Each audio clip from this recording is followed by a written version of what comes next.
brief note before we begin this episode. It was recorded many weeks before it was released publicly, meaning our conversation took place before the ceasefire agreement that was widely reported on January 15th. Initial reports indicate a multi-phase ceasefire agreement, including a release of many people, Israelis and Palestinians, who will be able to return to their families and homes. We celebrate this de-escalation of violence and hope that it endures. We continue to hold deep hopes for a brighter future for Palestinians, for Israelis, and for their loved ones around the world. This is Judaism Unbound, episode 467, Israel-Palestine on Campus. Welcome back, everyone. I'm Dan Liebenson. And I'm Lex Rofberg. And last week, we kicked off a series of episodes focused on the American Jewish discourse about Israel-Palestine. We have a lot of interviews lined up that are going to help us explore this topic from many different points of view. And today, we're kicking things off with Susannah Heschel, a leading scholar of Jewish studies and of religion who's a faculty member at Dartmouth College. We're excited to explore her work fostering dialogue across difference at Dartmouth and to hear from someone who can shed some light on one of the most high-intensity conversations there is right now, Israel-Palestine on college campuses. Before we get started, if you're listening on the day that this episode is released, January 24th, 2025, we want to invite you to tonight's installment of our 12-month-long Shabbat service called Shabbat Unbound. Head over to judaismunbound.com/Shabbat and register for this evening's gathering. And if you're intrigued by the idea of Shabbat Unbound, but you're listening after January 24th, sorry you missed it, but you should still head over to judaismunbound.com/Shabbat so that you can sign up for our upcoming gatherings in February and beyond. And now, a few more words about today's guest, Susannah Heschel. Susannah Heschel is the Eli M. Black Distinguished Professor of Jewish Studies at Dartmouth College, Chair of Dartmouth's Jewish Studies program, and a faculty member of Dartmouth's Religion Department. Her scholarship focuses on Jewish and Protestant thought during the 19th and 20th centuries, including the history of biblical scholarship, Jewish scholarship on Islam, and the history of anti-Semitism. Susannah Heschel's publications include Abraham Geiger and the Jewish Jesus, which won a National Jewish Book Award, The Aryan Jesus, Christian Theologians and the Bible in Nazi Germany, and Jüdischer Islam. She has a forthcoming book co-written with Sarah Imhoff called The Woman Question in Jewish Studies. Susannah Heschel has also edited several books, including The Muslim Reception of European Orientalism, Insider-Outsider, American Jews and Multiculturalism with David Beale and Michael Galczynski, and Moral Grandeur and Spiritual Audacity, Essays of Abraham Joshua Heschel. By the way, Susannah Heschel is the daughter of Abraham Joshua Heschel, so when she references her father in our conversation, that's who she's talking about. Susannah Heschel has been a visiting professor at the universities of Frankfurt and Cape Town, as well as Princeton University. And she is the recipient of numerous grants, including from the Ford Foundation and the Carnegie Foundation, and she was awarded a Guggenheim Fellowship and a year-long Rockefeller Fellowship at the National Humanities Center. Susannah Heschel is the recipient of 5 honorary doctorates from universities in the United States, Canada, Germany, and Switzerland. She's also been a great friend of Judaism Unbound, having taught at one of our Shavuot Live events, which hopefully you'll attend this coming year. So we're thrilled to discuss this really important topic with her. Susannah Heschel, welcome to Judaism Unbound. It's so great to have you. Susannah Heschel, welcome to Judaism Unbound. It's so great to have you. Great to be with you.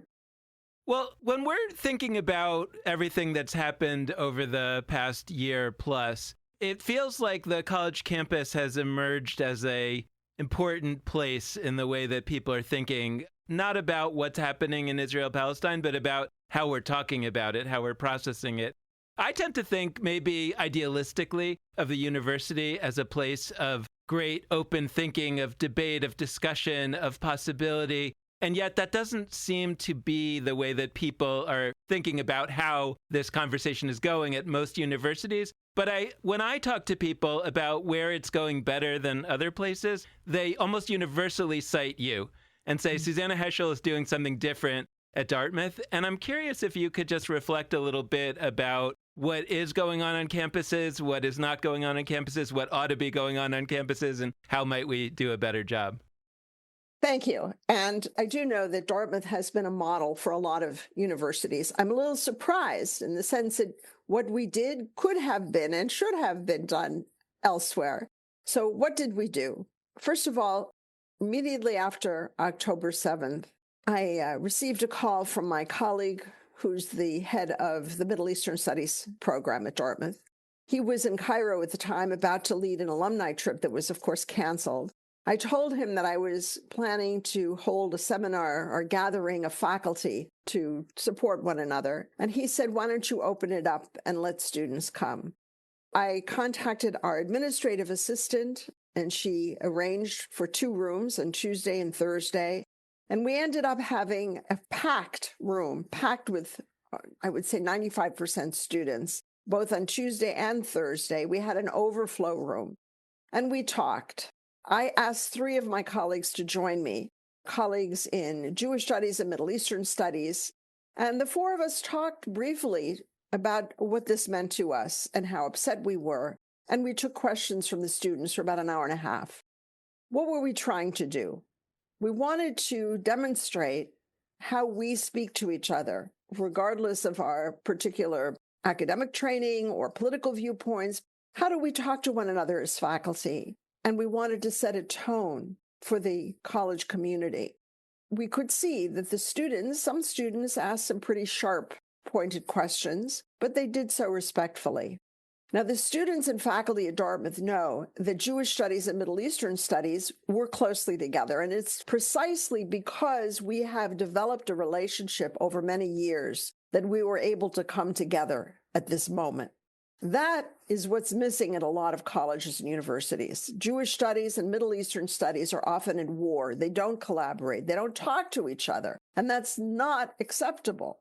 And that's where, in fact, in my opinion, deans and presidents, administrators have to step in and say, this is not acceptable. You have to talk to each other. You have to work together. Whether you like it or not, you have to. Just as what would happen at any business or at a hospital or a law firm or any other field. You have to collaborate. So we, for example, cross-list certain courses. We co-teach courses and co-sponsor workshops, lectures. We trust one another because we've worked together. We know who we are. We know what we want to accomplish together at Dartmouth. And it's not that we have different political viewpoints, but rather we come from different scholarly backgrounds. So we show the students how we collaborate, how we each bring different points of view, but also different knowledge and different methods. That's important for the students. So we had students from, we had a Palestinian student, a conservative Christian student we had a Jewish student, one with a kippah, one not, and so on. We have a whole range of students, and that's also important to us. We create a community with them. We are all learning from each other. I was very glad that after October 7th, students from different backgrounds expressed concern for the others. Even though they disagreed with them, they knew the other one was hurting. I'd like to see more of that in our world. And I will say also that ever since October 7th and since the faculty forums we organized, we have been bringing dialogue partners to campus. We don't bring speakers to represent a particular political viewpoint. We sometimes bring dialogue partners, sometimes just straight academics to talk about a historical issue. But our speakers are not mouthpieces for a political position. And the college knows that. Students know that. And they respect it. So how do you think about the function of a university in a time like this on this particular topic? But, I think it goes to all other controversial topics that there might be in the future. But it feels like there's at least 3 and probably more notions of the role of the university that are at play here. One, perhaps the most obvious one, is that a university is a place of learning. And what might that mean in a situation like this? I think that's a lot of what you're talking about.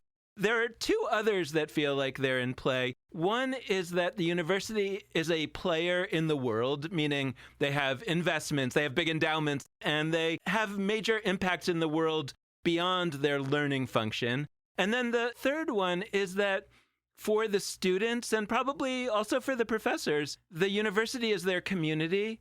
and it's the place that they are expressing themselves, that they are finding their voice, and that's what they have right now. And so if they want to protest, that's where they would protest. How do you think about it? It feels like there's not a lot of people giving a lot of thought to all three of those and perhaps others and saying, what's the right balance or what's the right way to conduct this community so that all of those realities are in play? And so you could say, oh, well, we all want to be concerned for one another. But then I think there could rightly be a critique that says, yeah, but like there's actual things at stake here. You know, the universities investing their money in things. Right. So how do you kind of think about the balance of those different elements of a university? So these are important questions. I want to first say that a university is a place of scholarship, of learning. So, for example, at our faculty forum, there was a student who got up and made a declarative statement, and my colleague, Ezzedine Fashir, said, we're here to learn. We're here to study. One of the things we emphasize is going forward with the students, not getting stuck in an argument about what happened in 1948 or in another period. We want to study it, of course, but we also want to think, and we tell the students, what do you want to see 20, 30, 40, 50 years from now? What are the roadblocks to getting to that vision that you have? What are the roadblocks, religious roadblocks or racial roadblocks? How do we overcome them? So we want to give them a push to the future. Now, we're here as scholars, we're here as academics, and that's also important. We don't read polemical works in our classroom. We're there to study and to learn how to think critically. Here's a book. What's good about it? What's problematic about it? We do make a contribution to the world. Colleges are not just in existence to teach young people. We're also in existence to provide scholarship to the world, new ideas, new information. That's a very important task for faculty, and students are excited about being part of that. But the contribution that we make, how do we go about doing this if we don't have a good relationship with the world outside the academy? And that's become very fraught in the last few years.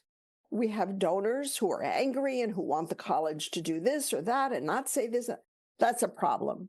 Sometimes these donors just don't understand academic scholarship.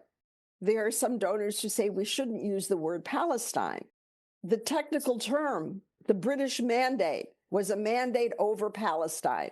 What should we call it if we don't use that word? Of course we do. There's a huge gap between what is studied in the academy and popular knowledge, including in the Jewish world, and also a big gap between how Israelis study the history of Israel and how American Jews think about it. We need to close that gap. That's an urgent problem.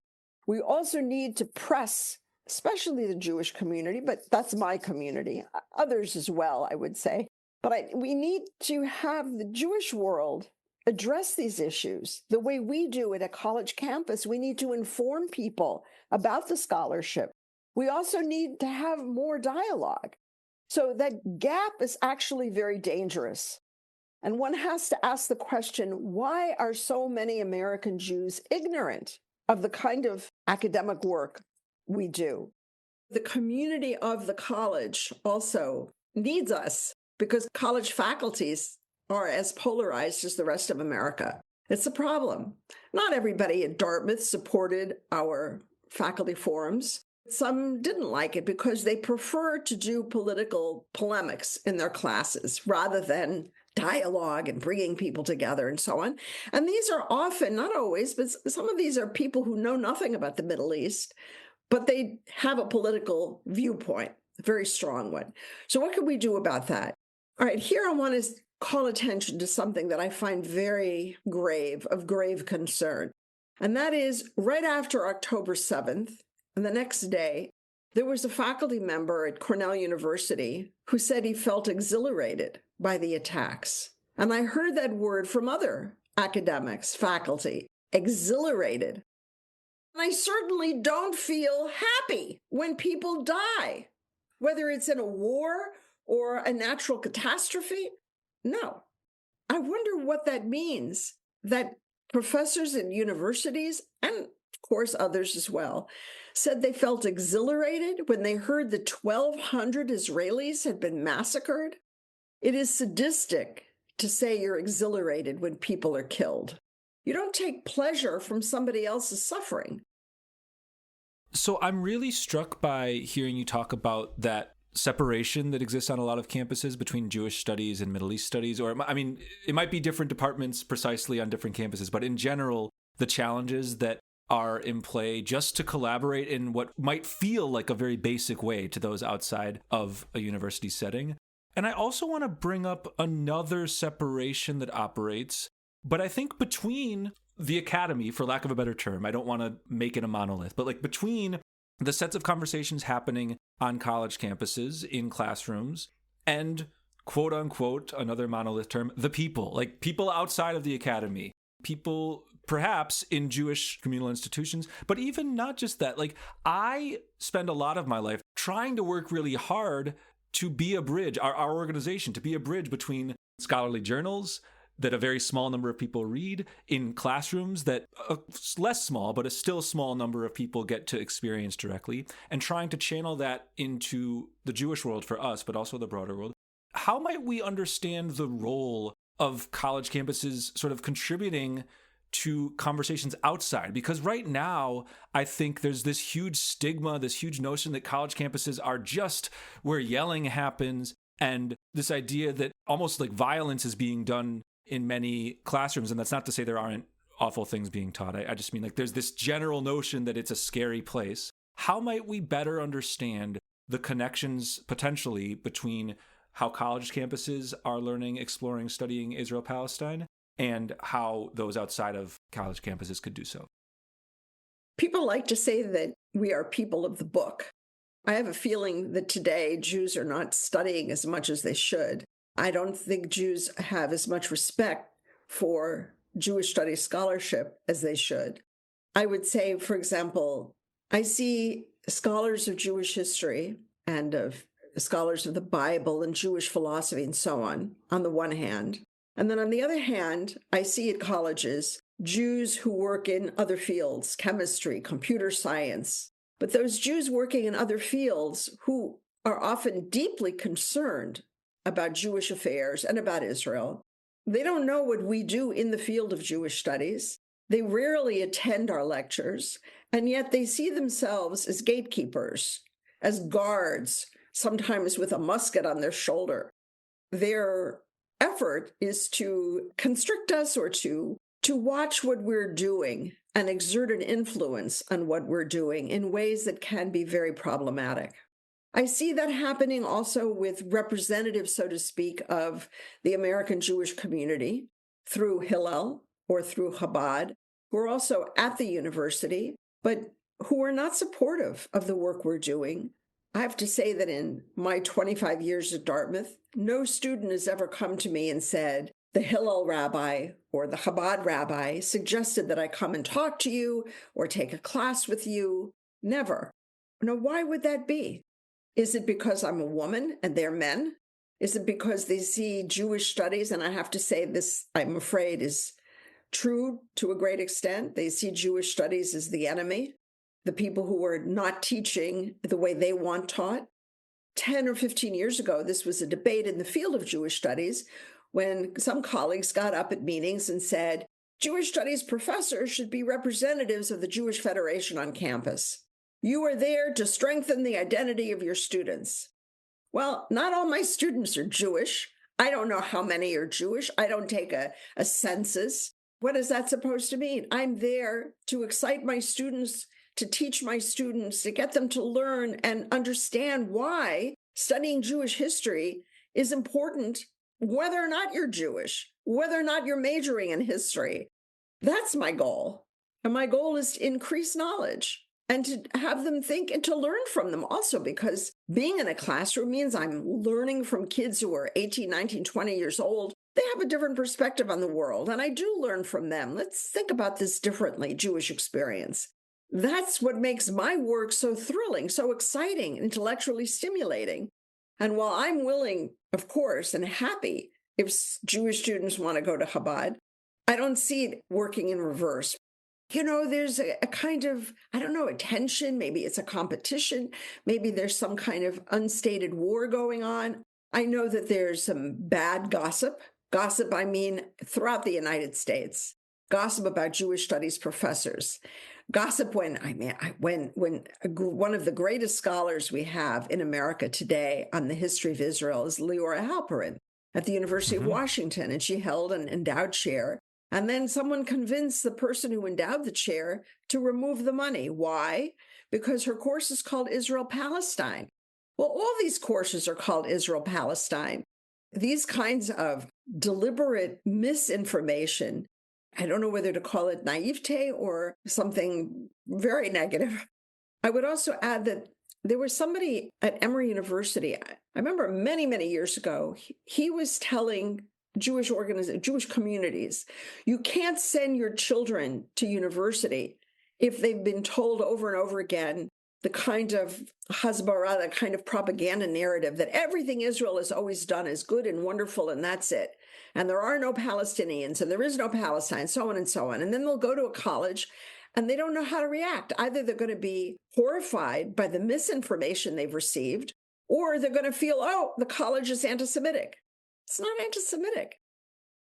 I really appreciate that. I mean, first off, we'll put in the show notes some information about the situation you described at Washington with Leora Halperin. You said this already, but just this is not the only time that's happened, and I think it's really important to shine a light on that. So thank you. I guess what I am wondering is, we have a lot of listeners out there, and this includes people, by the way, who they look at a college campus, and some of them, our listeners or just people generally, they might be supporting Hillel or supporting Chabad, because in general, what people want to do right now is they hear college campuses are a hard place to be right now. Hard place to be Jewish. I think this is said less, but hard place to be Muslim, hard place to be Palestinian American. But they hear that and they're like, I want to help. I want to be part of the solution. I want to contribute money, or I want to be part of organizations that are doing it. And from a very good place, they then, whatever thing they hear about, if they hear about Hillel, we're a thing on college campuses that's helping Jews live easier life. They might not know the ways in which Chabad or Hillel is actually causing real hardship for university professors. And I'm not here to say that Hillel and Chabad are doing all bad. It's just it's hard to be off campus, to feel like there's a problem happening. And by the way, I'm speaking from a place where I am right now a religious life affiliate, which it's not a staff position, but I have a role with respect to Brown's Jewish population where I'm seeing this. I'm hearing from people on campus that feel like they're having a rough time. I'm hearing from people off campus that want to know what's going on. And people mostly want to be helpful, but the easiest ways that they are told they can be helpful are often really, interventionist kinds of advocacy groups. Yes. Providing this is the problem, we're on campus fighting the battle, and we can help Jewish students. And they usually say Jewish students writ large. They don't usually specify a specific type of Jewish students with a specific set of beliefs. And it's hard to be a person who's not super knowledgeable about college campuses and figure out the ways that are genuinely helpful and figure out the ways that might actually be doing more harm than good. So what would you say to folks listening who are oh my gosh, I didn't realize that it's such a slippery situation in ways I didn't know, but I still want to be helpful. How might they play a role in supporting from afar the kinds of conversations that you've moderated and facilitated, and not just the kinds of things that are making life harder for people? Let me just say that I see a very important role for Hillel and for Chabad, but I see it primarily in terms of what they have to offer to students religiously. I have a daughter who's in college, and she goes to Hillel to daven, to pray, to have a Shabbat meal. I guess what sometimes I feel is missing is attention to prayer, which to me is the most important thing. My father wrote a lot about this a long time ago, already in the 50s and 60s. He was critical of the American Jewish community for not being attentive to people's need to learn how to pray. In so many ways, Hillel and Chabad mirror what's going on in problems in the larger Jewish community in America. I agree with everything my father wrote, and that includes his criticisms of synagogues. He's right. I've experienced it myself. There is a way in which there is a vicarious davening, and people sit back and they let the rabbi pray for them. The synagogue is cold and empty, that the sermons don't address people's hearts, and so on. What can people do? If people feel there's a problem at the colleges, they have to also recognize that the colleges are mirroring a problem in the Jewish world at large. So it's not just about the colleges. Political conflicts at colleges exist also outside the colleges. So let's recognize that, first of all. And if we want to do something about it, then let's do something for all of us and not stigmatize colleges. So what can you do? I would say, first of all, dialogues, bringing people to campus, Israeli, Palestinian, in dialogue with each other, how to make peace. That's a great thing to do. We need people who will speak and inspire people not to give up hope. You know, after October 7th, we organized these dialogue forums. Why didn't everybody do that? There's so many administrators, there's so many student life and academic life, et cetera, et cetera. I think they need to become a little more active and better organized and intervene. What do you do when somebody teaches a course in organic chemistry using a textbook from 1950? The students aren't going to be prepared to go to medical school. So is a dean going to say this is not acceptable? This person can't teach that course? They better. You know, if we're paying all that money for our kids to get an education, it's impossible. Well, what happens when somebody says, I'm going to teach a course on Israel, and the person has never studied it, doesn't know Jewish history, doesn't read Hebrew, doesn't read Arabic, et cetera, and teaches a class? Is that free speech? No, it isn't. Is that academic freedom? No, it isn't. That's just poor quality scholarship. I am not going to teach a class in nuclear physics. It's not my field. That's it. There has to be regulation that classrooms are not a place for political polemics. I believe it is my obligation as a professor to be available to every student. All students should feel comfortable studying with me and not feel that because of my political views, they are going to feel silenced in the classroom. No, that's not acceptable. Let's see what makes sense and what doesn't make sense and what you have to learn or all of this.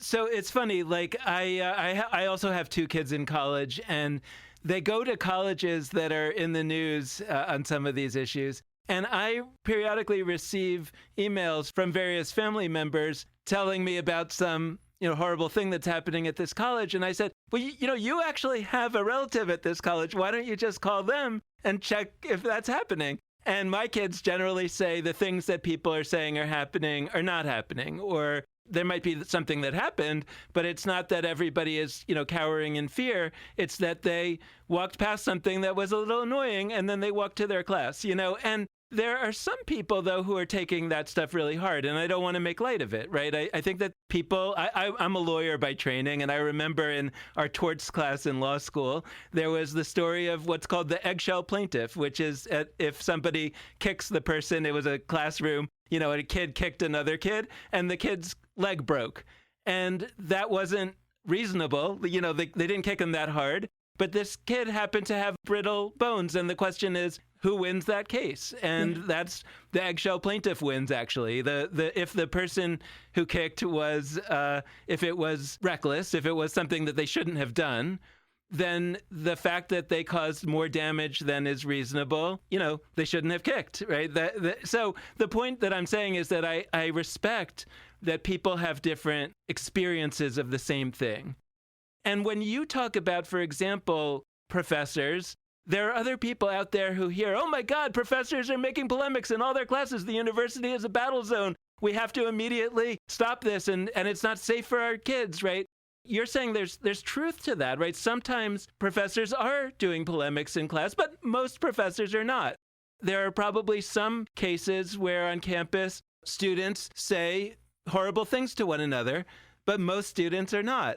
And somehow in the way that the people not on campus are receiving what is happening on campus, they're imagining it to be some kind of war zone where our kids are not safe, whether that's physically or we're afraid they're going to go to one of these classes where the professor is not qualified to teach the class that they're teaching and is making polemics, and our kids are going to all of a sudden be converted and they're going to, hate the parents' point of view. And I guess my question for you is, what would you say to the parents that are just afraid that something is happening to their kids on campus, or perhaps to the leaders of the Jewish community who, some of them I think are probably acting out of kind of a dishonest point of view, but I think a lot of them are really just afraid. There's a lot of fear going on here. Lex and I actually talked about, when we set up this series, we talked about fear being the driver for a lot of what's going on.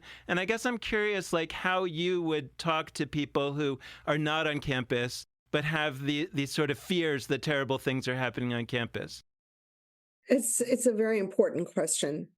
I taught a course on feminist issues in Judaism and Islam together with a colleague.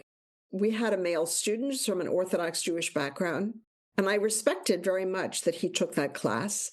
I know that there were things in that class that I'm sure startled him and startled the women in the class when we looked at certain aspects of religious texts. But students have to also be brave and expose themselves. And parents have to know when you send your kid off, you're sending a young, very young person, they're really very young when they show up first year. They're like little babies, and then they graduate and they're adults. I understand parents have to entrust us with their kid.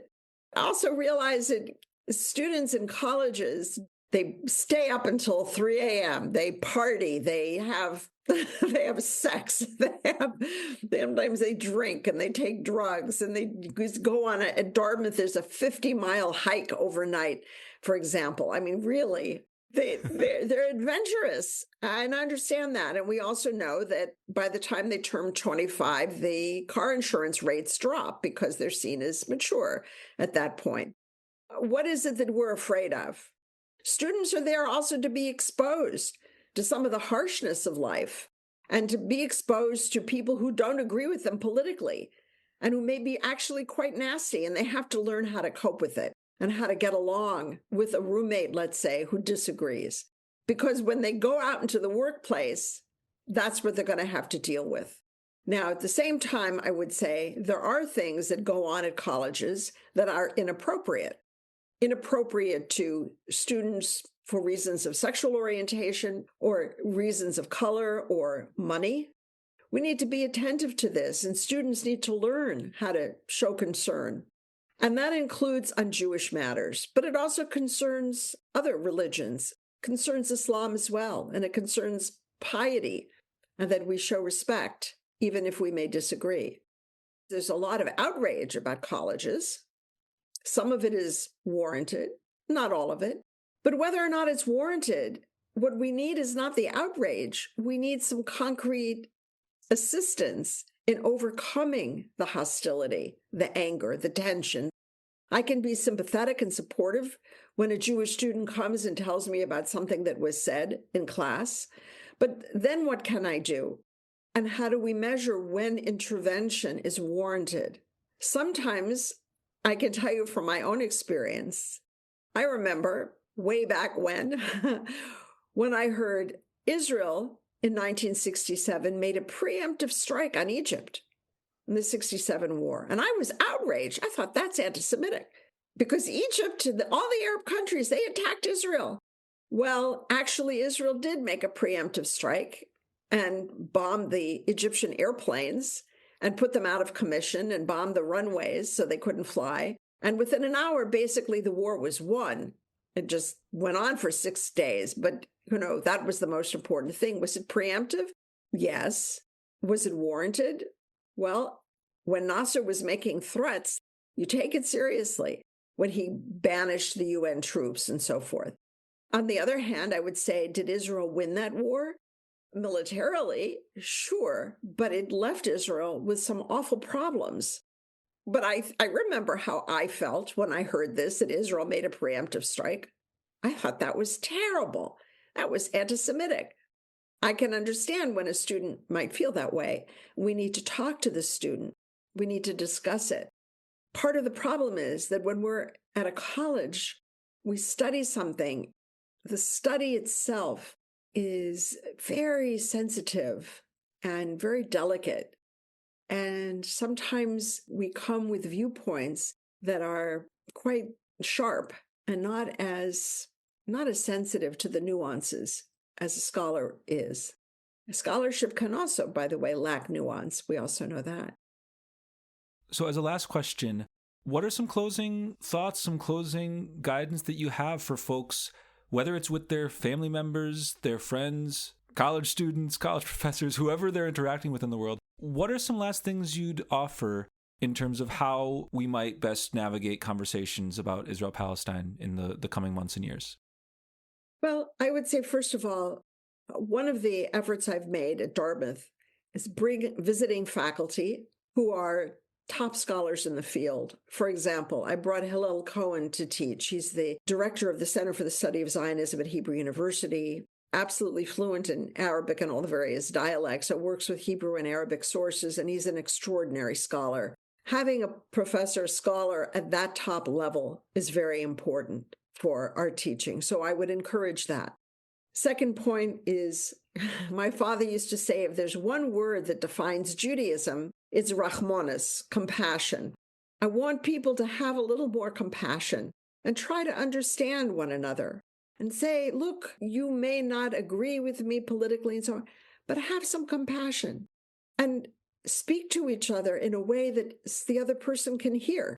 Now, that's an important quality. When I say dialogue, I don't just mean the formality of the words. How do we listen? And here I would say, it's very important in the Hasidic writings that the Rebbe listens to the person who comes and pours out his or her heart and worries about a sick child, about needing money, about being impoverished. How does the Rebbe listen? That's very striking. How do we listen to each other? There's a story my father used to tell about the Abder Rav, who was an ancestor of ours, that people would come to him, dozens and hundreds of people all the time, and ask him to pray for a sick child, a sick spouse, all kinds of problems. And somebody asked him, how do you remember all these people? They ask you to pray for them, but how do you remember them all? And the Rebbe says, when someone comes to me and they tell me their problems, I open my heart and I let their problems come into my heart, and they make a scar in my heart. And when I come to pray, I open my heart to God and I say, look at all these scars. Now, I think we all know what it means to talk to someone who listens to us in that way. And we know what it means to talk to someone whose heart is closed and who isn't sympathetic. But to be listened to with that kind of compassion, and to have the ability, to cultivate the ability to listen to other people that way, that's what we need. We're looking not just for arguments to refute another position. We're looking for a way to hear what people are saying in a way with sensitivity, with rachmanis. That's really what's important. And I think that's important not just for Jews. I think about Christians who go to confession and are listened to. It's not just a conversation, you're listened to with a big open heart and with compassion. We need more of that in our world, especially when we're talking about issues that can be very hurtful. I know how that feels. I know how it feels to listen to someone and say, that's really anti-Semitic, or listen and say, what that person said, actually, I know it's true, but it hurts me nonetheless. I understand that. And that's why we need the sensitivity to one another. And we need to keep the focus on the future. We need to think about where we're going. What are we going to do in the future? How can we get there? Those are my suggestions. Thank you so much, Susannah Heschel, for joining us. This has been a fantastic conversation. My pleasure. Thank you. And thanks so much to all of you out there for listening. We hope you've enjoyed this conversation, and we hope that you'll tune in again in the future.